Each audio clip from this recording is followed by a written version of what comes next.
और family welfare centre में ये जवानों को बुलाते हैं बाय ऑर्डर, जवानों की मेन साहबों को बुलाते हैं।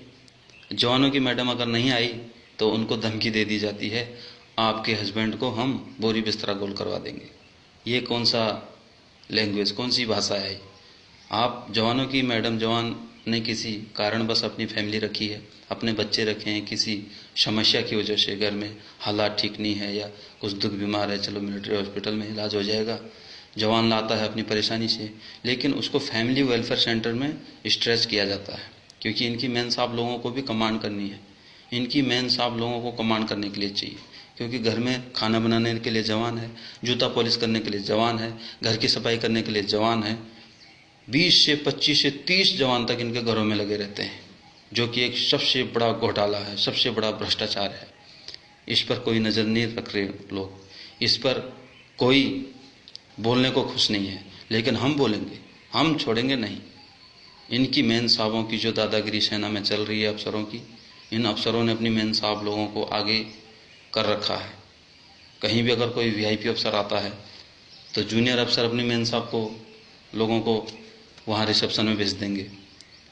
इस प्रकार से इन लोगों ने अपनी एक यूनिटी बना रखी है। सीनियर अफसर से जूनियर अफसर तक सब एक हैं, ये मिले हुए हैं।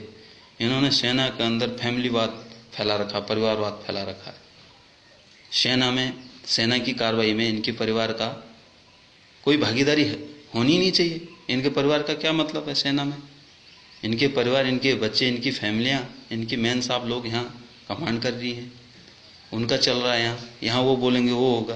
वो किसी को जवान को बोलेंगे इसको वहाँ भेजो, तो साहब अफसर उसी को वहीं भेजता है। क्यों? इन मेन साहब लोगों का बोलबाला है सेना के अंदर। सेना तो इन मेन साहब लोगों की उससे चल रही है। कहाँ से सफल हो सकती है? कहाँ से सक्सेस हो सकते हैं हम लोग? इनकी फैमिलियाँ कमांड कर रही हैं, जिनको कि फौज के बारे में कुछ पता ही नहीं है। वो जवानों को ब्लडी बोलती हैं, उनको सलामी मारनी पड़ती है, उनको सलूट मारना पड़ता है मेन साहब लोगों को। ऑफिसर बोलता मुझे मारो मत मारो, मेरे मेन साहब को सलूट मारो। तो ये कौन सा काम करवा रहे हो आप हमसे? हम आपके मेन साहब को सलूट मारे तो आप भी मारो हमारी मैडम को सलूट। आप हमारी मैडमों को वहाँ फैमिली वेलफेयर सेंटर में डांस करने को बोलते हैं, आपकी मेन साहब लोग हंसती हैं। आपके बड़े सीनियर अफसर आते हैं, जूनियर जवानों की मेन साहब वहाँ डांस कर रही हैं, नाच रही हैं। ये कौन सा तरीका है आप लोगों का? क्यों इतना परेशान कर रहे हो जवानों को? ये फैमिली वेलफेयर सेंटर क्यों चला रहे हो आप लोग? दादागिरी दिखाने के लिए, जवानों को चक्कर कटाने के लिए? उनकी मेन साहब लोगों को क्यों परेशान कर रहे हो? वो कोई इलाज के लिए आए हैं, कोई प्रेग्नेंट है, किसी के घर में समस्या कुछ है, और यहाँ आप लोग बाय ऑर्डर उनको तंग कर रहे हो। ऑर्डरों में देते हैं, अगर कल फलाने की मैडम वहाँ पे नहीं आई सिलाई मशीन चलाने के लिए, तो वो बिस्तरा अपना गोल कर लेगा और यहाँ से चल देगा, यानी उसको तुरंत पोस्टिंग कर दी जाएगी। इनकी फैमिलियों की, इनकी मेन साहब लोगों की ऐसी पावर चल रही है यहाँ पे। जवान को तंग करने का इन लोगों ने, पूरे परिवार ने, अफसर के पूरे परिवारों ने ठेका ले रखा है। इन्होंने अपनी घर की खेती समझ रखा है फौज को। इनके घर की खेती है फौज। इनका पूरा यूनिटी बनी हुई है, यहाँ से वहाँ फ़ोन चला जाता है, वहाँ से यहाँ फ़ोन चला जाता है। अगर किसी जवान को यहाँ से ये पोस्टिंग भेज भी देंगे तो वहाँ पहले ही इनका फ़ोन चला जाएगा, देख लेना भाई फलाना बंदा आ रहा है, उसको भेज रहा हूँ, उसको देख लेना।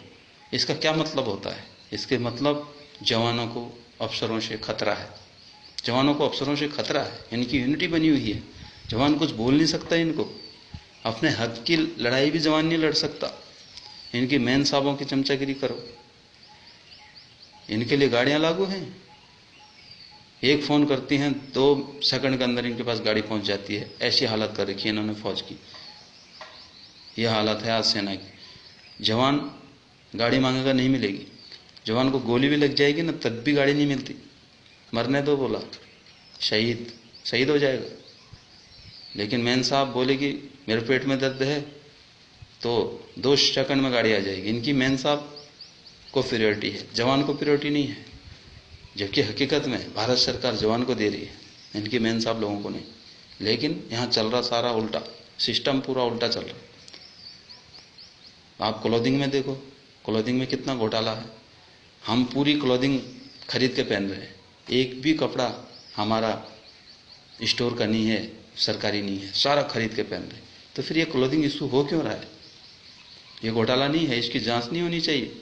जब हमारे पहनने में वो सामान आ ही नहीं रहा है क्लोथिंग वाला, तो क्यों इशू कर रहे हो? बेफालतू का क्यों खर्च कर रहे हो? गवर्नमेंट को क्यों नुकसान में डाल रहे हो? गवर्नमेंट का क्यों खर्चा कर रहे हो इतना, जब हमने कोई पहनना ही नहीं? हमने अगर कोई सरकारी पहन भी लिया तो अफसर उस पर उंगली उठा देता है, ये कौन सा कपड़ा है तेरा? तो क्यों हमें इशू कर रहे हो आप? जब हमने वो क्लोथिंग पहनना ही नहीं है तो इशू क्यों कर रहे हो हमें? बेवकूफ़ बनाने के लिए, गवर्नमेंट पर चूना लगाने के लिए सारे मिले हैं, सब घोटाले हो रहे हैं। क्लोथिंग पे भी घोटाला हो रहा है। जवानों का ये जो क्लोथिंग मिलता है ये बंद होना चाहिए, उसके बदले जवानों को पैसा दे दिया जाना चाहिए। खाने पे घोटाला है, वहाँ से राशन आउट हो रहा है। जवानों को आप राशन का, क्लोथिंग का पैसा दे दो, जवान अपना खा लेगा। सिविल बंदों को भी रोज़गार मिलेगा, कहीं कैंटीनें खुलेंगी, और हम अपना, जहाँ हमें 200 रुपये मिलेंगे खाने का, हमारा खाना 100 रुपये में हो जाता है। बाकी का खाना ये आउट कर देते हैं, बेच देते हैं, पैसे ले लेते हैं, पैसे खा जाते हैं, सारे घोटाले में लिप्त हैं। लोग बोलते हैं सेना में घोटाले नहीं होते, तो सबसे ज़्यादा घोटाले सेना के अंदर होते हैं, ये दावा कर सकता हूँ, क्योंकि इनको पता है यहाँ मीडिया आएगी नहीं, जवान मुंह खोलेगा नहीं, अनडिसिप्लिन में फंसा देंगे। सबसे ज़्यादा भ्रष्टाचार यहाँ है, सबसे ज़्यादा घोटाले यहाँ हैं। तो इसके लिए हम काम करेंगे, निश्चित ही ये सब बंद करना होगा। जो अंग्रेज़ों के समय से चला आ रहा सेना के अंदर, जो मिलिट्री लॉ सन 47 से पहले उस टाइम